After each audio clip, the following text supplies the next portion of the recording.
Hi, it's Dr. Noel Williams, December 12th, 2021, COVID update, along with some other things, mostly COVID. Hey, I haven't been on for a while because did one, then went away, came back, did one, and got I guess a major strike, and so I couldn't do any for a week or two. Had to take a break. I'm not quite sure why I got a strike, other than probably said some things. Don't say it I'm not again. going to say it again.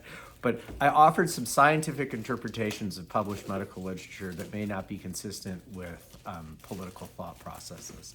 So anyway, that's what had happened about different things. So things going on now.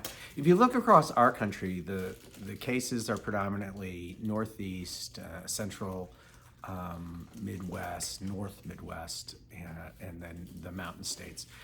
Florida, Southeast, where there was a lot more cases of Delta, and where we are in Oklahoma seems to have cooled off a little bit, but there has been some rise up now after Thanksgiving.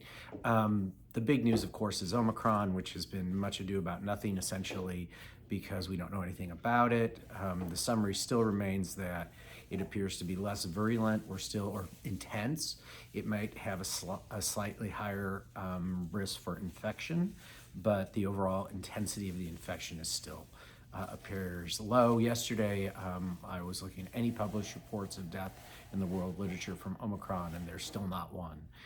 So again, we're 2 weeks in. It's a little early, but still that's a very positive sign and consistent with what we're seeing so far. But Omicron definitely is going to be the infection of the month or the next 2 or 3 months, and will replace Delta. Delta is still out there. Delta, unfortunately, is still the predominant strain in the United States. Delta is much more pathologic in terms of damaging people. So again, that's something to be aware of. The Merck drug is approved, but it's not really available yet. We are still waiting on the Pfizer drug. Other medications that are out there we've already talked about, and everyone knows how those are viewed currently, but what can I do about that? Nothing. So I might as well not talk about that because I don't want to get another strike today. So the summary is Omicron so far is not amounting to much, and we'll keep hoping it's that way, but we'll have to see what happens. Delta is still in the United States, and it is still very prevalent. Delta does make people sick. So when you're looking at the data, approximately 1 per 100,000 people under the age of 30 are getting hospitalized with COVID right now. That is the CDC data. I'll put up a photo of that. It goes up from there, but it's still, if you're under 30, your overall hospitalization rate for COVID is very, very low.